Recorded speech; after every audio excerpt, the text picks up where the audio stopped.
خواست صلى الله عليه وسلم فرمي لا تتركوا النار في بيوتكم حين تناموا بواتای ئەوە کاتێک شەوان ئەخەون لە ماڵە بە هیچ جۆرە ئاگرێک ئیش نەکات.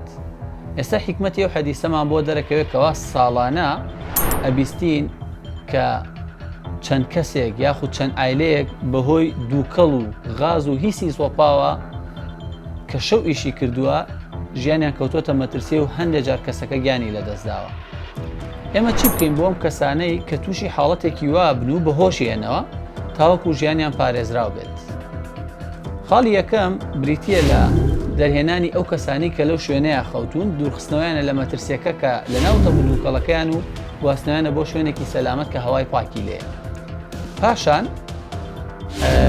دوورخستنەوەی زۆپاکەیە ئەگەر لە ماڵێکا بوو پەنجەرەکان بکرێتەوە تاوەکوتە بودووکەڵ و هیسی زۆپاکە بڕاتە دەرەوە.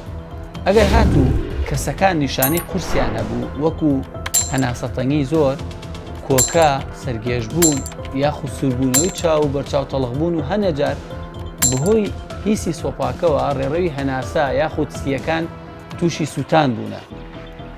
یاخود هەنێجار کەسەکە ئەوەندە دوانۆکسیدی کاربۆنی هەڵمژیوە و غازەکەی هەڵمژیوە ئاسی هۆشیاری کەسەکە دابێت، واتە ئەو کەسە سیرەکەی وەعی باش نییە یاخود نازانێت لەکوێ و حاڵەتەکەی چییە.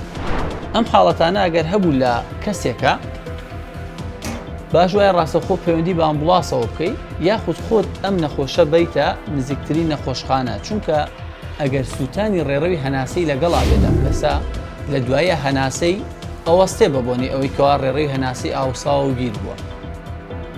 وە خاڵێکە وەکو هۆشیاری کە گرنگە ئایلەکان هەیەیان بێت بە هیچ جۆرێک سۆپا کە هیسی هەیە یاخود دووکەڵی هەیە لە ماڵەکانە شەو کە مناڵ خەوت یاخود خۆتان خەوتن با هەڵکراوی جێ نەمێنێت، چونکە ئەگەری هەیە پاژماوەیەکی زۆر تۆ لە خەوتنە نەوتی تیان نەمێنێ یاخود سۆپاکە خۆی دووکەڵ و هیسکات و ماڵەکە پڕکە لە دووکەڵ و ژیانتان بخاتە مەترسیەوە. خاڵێکە گرنگە وەکو کردەی فراوزایی لە بیرمان بێ کە ئەگەر کەسێک هۆشی نەبوو لە ناو دووکەڵ و غازەکەیە دەرەکەی ڕاستەوخۆ بێچێکی لیانی دڵ و هەناسەی بکەی ئایا لیانی دڵ و هەناسەی هەیە یاخودنا.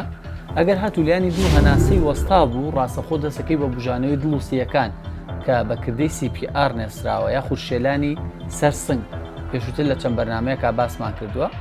بۆ هیوایم کەوا هەمیشە سەلامەت بن و دوور بن لە هەموو حاڵەتێکی هاوشێوە کە ئێستا بینیمان. سمارت وەرچەرخانە.